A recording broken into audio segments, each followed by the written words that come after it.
In a world that's just flooded with complicated financial advice, all this stock market noise, and, let's be honest, a ton of get-rich-quick schemes, what if the real secrets to building wealth were actually thousands of years old? That's what we're going to dig into today. We're breaking down the timeless wisdom of The Richest Man in Babylon, a classic book that gives us these simple, powerful rules for money that are just as true now as they were way back then. So that really is the big question, right? What can a city from ancient history, a place famous for its incredible wealth, actually teach us about managing our money in the 21st century? Well, the answer, like you're about to see, is way simpler and more powerful than you might think. And it all starts with building the right foundation. So let's kick things off with Pillar 1, forging your foundation. The Babylonians really understood that wealth isn't about getting lucky, it's about discipline. Before you can even dream about growing your money, you've got to get total control over it.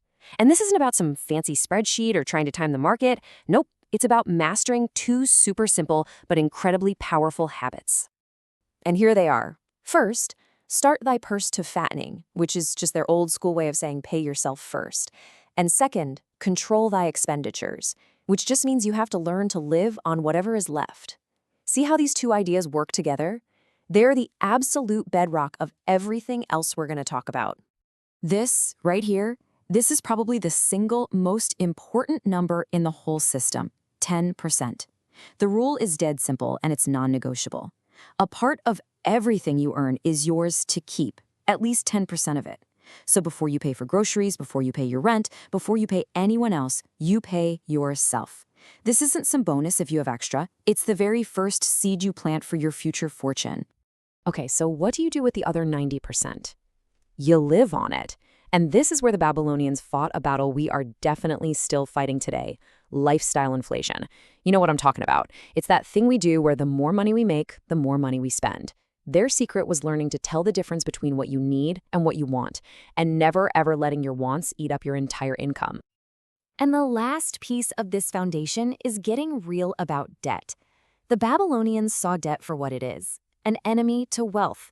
It's not just a number on a statement. It's a heavy burden that is actively working against you day in and day out.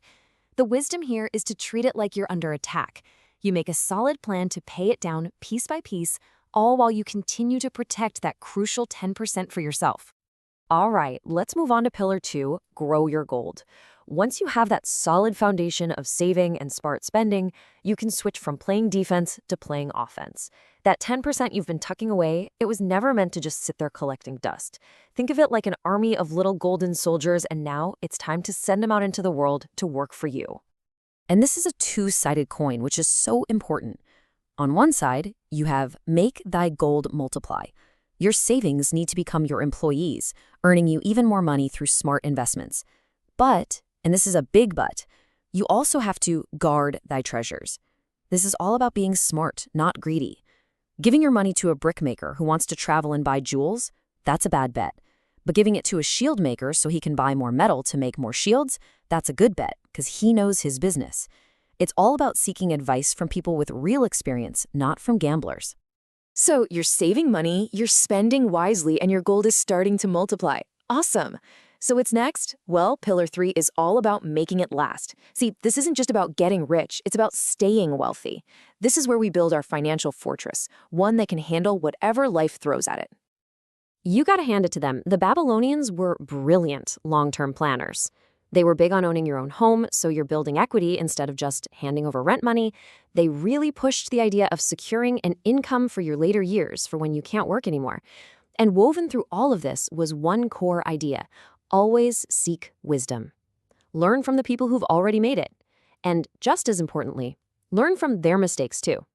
But really, above everything else, they understood this one simple, powerful truth: the greatest asset you will ever have is your own ability to earn an income.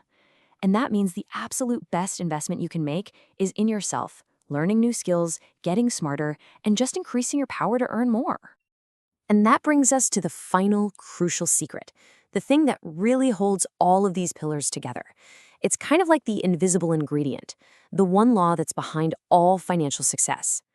Without it, saving is useless and investing is just a trip to the casino. This is the real secret to Babylon's wealth.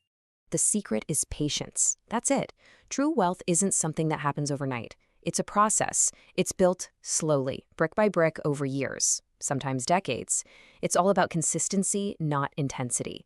I mean, that first 10% you save in year one, it might feel like nothing. But by year 10, thanks to the quiet magic of compounding, your money is actually earning its own money. That is the engine that builds real, lasting financial freedom. So let's wrap this up. The lessons from Babylon are just as true today as they were thousands of years ago. It really all comes down to this. First, you claim your 10%. Then, you put that money to work like a loyal employee. You guard it like a hawk. You invest in your own skills to earn more. And you give yourself the patience to let it all grow. These aren't just tips, you guys. These are the laws of wealth, and they're as unchanging as the stars. And that just leaves us with one last really important question. Look, this isn't about trying to do everything all at once. It's just about starting. So are you going to focus on forging your foundation, growing your gold, or fortifying your future? Which one of these pillars will you start building today?